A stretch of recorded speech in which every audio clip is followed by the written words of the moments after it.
โอเคสบายดีเนาะพอกันคือเก่าเนาะมื้อนี้ก็อยู่หน้าเนาะโอเคมันอยู่หน้า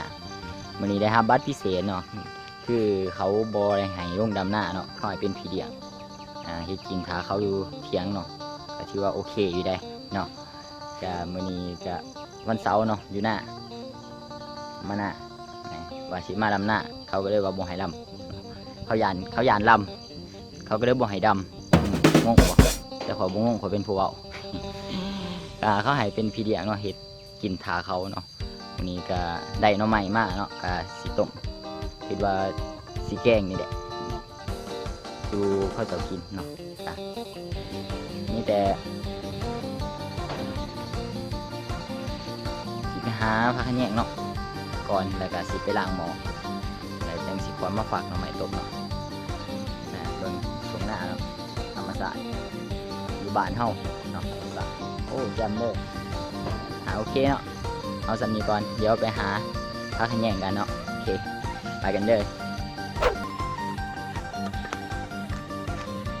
ใส่บอจุจีสิคุดขี่มันมาโอ้สิคุดไอ้นี่อากาศไอ้คือฝนสิตกฝนแห้งแห้งเตือนต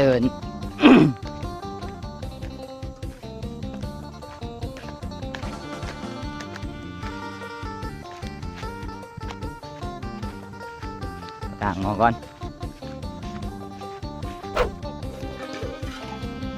ตักเอาน้ำนี่แหละต้มเพื่อตอนแกงเสียวน้ำนั่นไว้ที่อยู่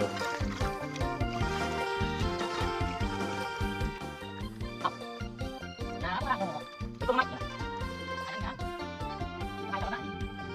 ไปอีกวันนี้ต้มมัดอีกสักนิดไม่ได้โอ้โหใหญ่ลองนี่ก่อนไปจุด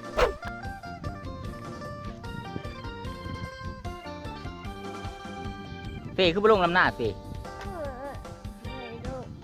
อย่างจะคือบุลงเอาว่าจะจ้างคนคือบุมีผู้ใดมานะจะข้านจ้างเด้อจ้างมาไกลเห็นที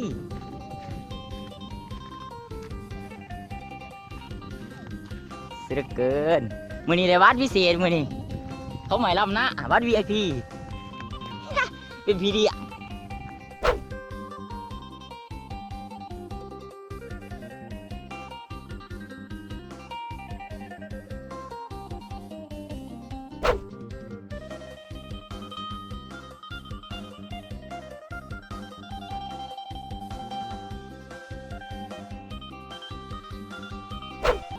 เนาะก็คือว่าสำเร็จเนาะการสอนเรียบร้อยไม่ได้ถาหมอพดเนาะแต่ก็ท้ายน้ำเนาะถาหมอพดส่วนนี้ก็นั่งชิวๆเนาะนอนเว้นก่อนตามถาหมอพดจะคอยมาแกงกันเนาะโอเคเนาะก็ที่นี่สำนีก่อนเนาะเดี๋ยวตอนแกงเขาจังคอยมาเบิ่งกันว่ารสชาติมันสิออกเป็นยังไงแบบเฮ็ดจริงแบบ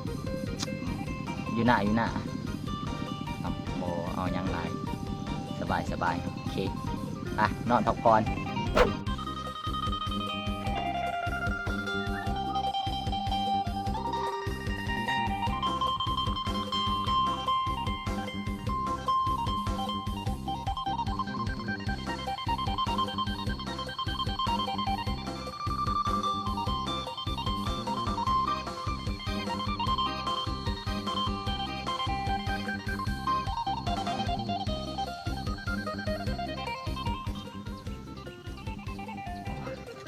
โอเคเนาะ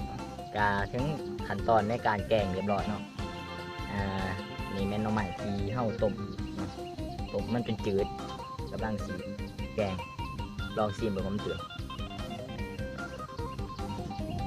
ดีเนาะมันมากมันจะไม่ข้าวเบื่อเนาะข้าวเบื่อแล้วก็ยาหน้าที่เฮาได้ปรุงเรียบร้อยโอ้น้ำไหลปูดูจักเลยโอ้ไหลเกินพังไปเนี่ยมาจากเราดูผักเราเลยน่าเลยก่อน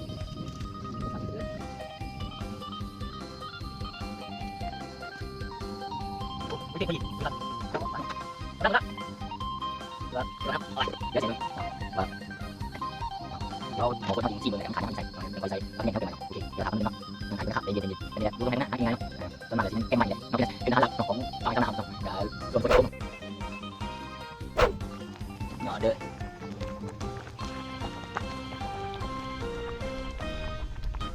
เอาประกันความแสบ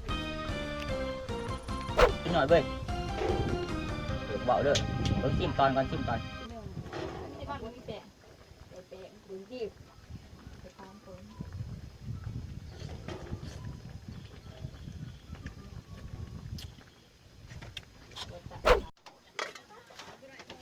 rồi พิ่งจิ้มก่อนจิ้มก่อน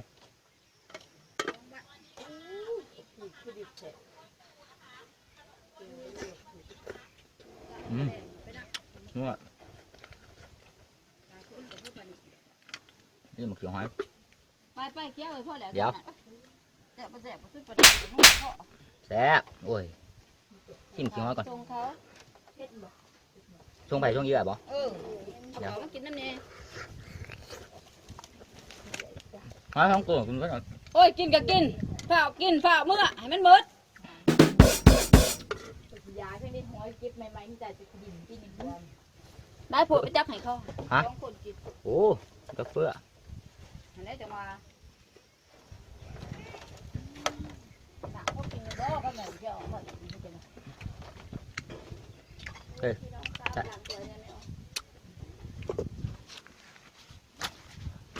เก๋สำหรับ EP นี้สุดยอดขากหลายหวานเฮาฝากกดไลค์กดแชร์กดติดตามกด Subscribe เป็นยังวะห่วยกดไลค์กดแชร์กดติดตามถูกใจสำหรับ EP นี้สบายดีโอเคบาย